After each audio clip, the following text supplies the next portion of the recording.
Alright boys, welcome to my review of the J-8B. This plane's a little bit of a weirdo. It has the air intakes of an F4 Phantom, the wings of a MiG-21, and the tail section of a MiG-23. This was the Chinese military's first attempt at a high altitude, high speed interceptor, and while it served with the Chinese military for quite a long time, will it be serving you in War Thunder for a long time? Well, that's the point of this video. The J-8B is a rank 7 battle rating 11.3 jet fighter located in the Chinese tech tree. To unlock it, you're going to have to grind out 390,000 research points before purchasing the vehicle for a cost of 1,060,000 silver lions. To put the plane in your lineup, it'll cost you an additional 300,000 silver lions, and for the expert in its qualifications, it's 1,060,000 silver lions and 3,000 golden eagles respectively. In terms of customization, there are no skins available for this vehicle. So, with this plane being the latest added to the Chinese tech tree, does it add anything new? And more importantly, is it worth grinding out?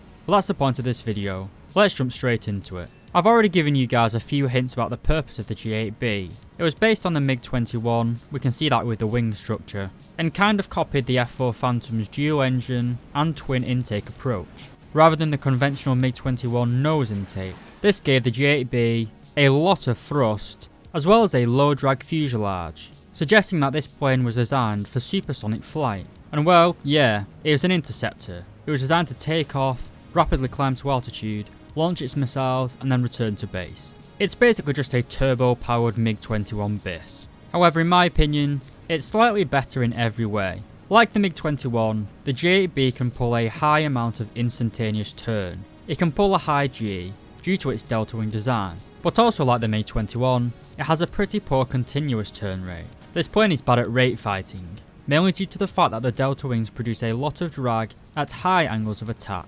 What this means in game is that you can make 2 sharp turns before you pretty much fall out of the sky. While I am obviously being a little bit dramatic, you do get what I mean. But I do have to say, compared to some of the other MiGs in the game, this plane, the J-8B, it doesn't really lose a lot of energy that fast. It's kind of like the MiG-23 MLD in some ways. You sometimes struggle to slow down. This is only a problem, however, if you do go into a merge with an enemy player, which is generally a bad idea in top tier jet battles, as it leaves you vulnerable to a third party jet. But what about the engines? Well, as I said, the J-8B has 2 engines, both of which are Shenyang Liming WP-13As. Each of these engines produces 3,830 kg of thrust at military power, which rises to 6,480 kg of thrust when afterburning.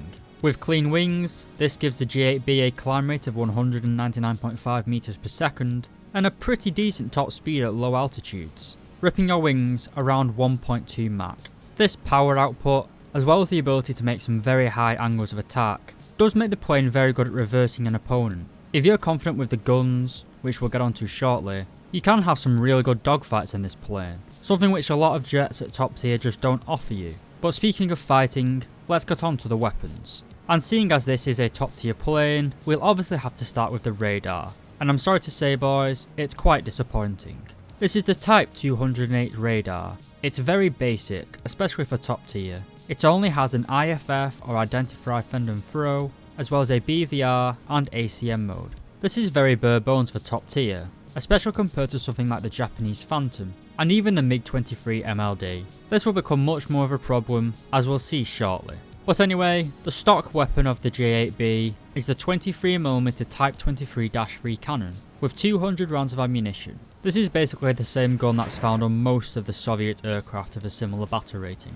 You have a low muzzle velocity, but a high damage gun. This makes it pretty hard to use at top tier battles, especially when most dogfights are going to be fought around transonic speeds, where you do really want a high muzzle velocity gun like the 20mm Vulcan. However, if you can manage to get the rounds to connect, this gun does do a lot of damage and will usually destroy a vehicle in a single burst.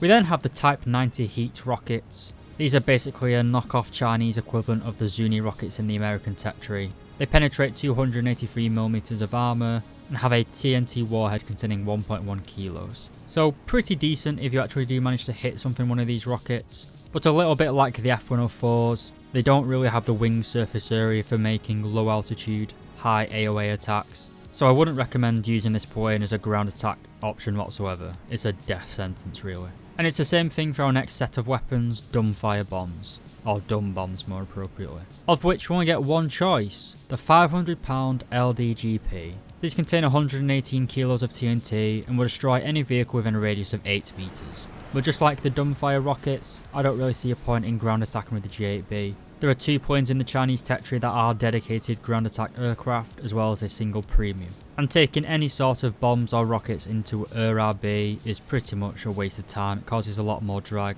and it just makes you an easier target. We then come on to the weapons, which is where our poor radar makes itself known. We have the Aspide 1A air-to-air missiles. These are semi-active radar homing, or basically Fox 1 missiles. They have a very impressive maximum launch range of 80 kilometers. However, this will never be achieved in game because your radar is a little bit crap. The missiles do have a theoretical G overload of 35 Gs, which is very impressive, but all of these statistics are rather redundant because the radar does struggle to achieve a lot. It has no look down shoot down option, so you can only really fire these missiles against enemies that are above you and not obstructed by ground clutter.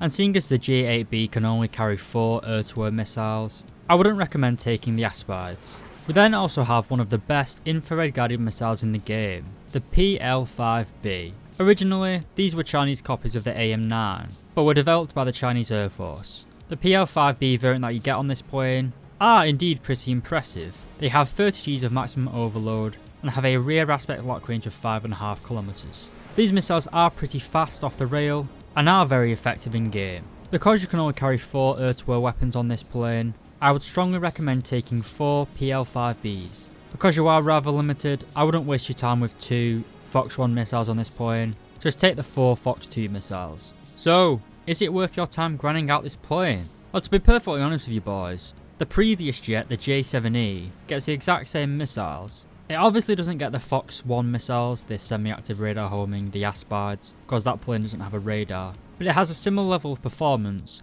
as well as getting 4 PL-5Bs, just like the J-8B. And in my opinion, the J-7E is much better to fly. It's basically a MiG-21 base with slightly different wings, making it more agile. It has pretty much the same flight performance, and has flares, and has the same missiles. So I don't really see any point grinding out the J-8B at the minute. While technically it can fly faster and higher, I'm guessing, that's not really a current meta in War Thunder. In my opinion really, the J-8B was just added to give the Chinese territory a Fox 1 missile, but it doesn't have a radar good enough to compete with some of the other bigger players in the game, like the Japanese F4EJ Kai, or the F4J for example. So it's a little bit dead on arrival. But I have to say though, I haven't had a bad experience with the J-8B at all. It's been quite fun, the plane is surprisingly agile for such a large aircraft. And although I would rather play the J-7E, I don't particularly have anything against the J-8B. If you've got all the other planes in the Chinese territory, then the J-8B is a good plane. But in my opinion, the J-7E, the previous plane that comes before it, just does everything the same, if not slightly better. The only thing the J-8B has over the J-7 is the radar and the semi-active radar homing missiles, which in my opinion are a little bit funky and I don't use them anyway. But you guys might love this plane, so by all means, give it a try. I'd say it's a good plane, it is worth grinding if you actually get up to it in the territory, but it's not one of those planes that you should go out and start grinding right now. It doesn't add anything new to the Chinese territory in my opinion, at least nothing worth actually grinding to play. Then yeah, if you're not really a massive player of the game, just stick with the J-7E, that's all I'll say. If you liked the video, please do consider leaving a like and subscribing. If you really liked it, please do consider becoming a member of the channel. Just like Daboa LX, Just Someone, Destroyer 1805, Dr. Bob, Tans, William Tessier, and Lola Alfonsi. Thank you very much for watching lads, and I'll see you in the next video.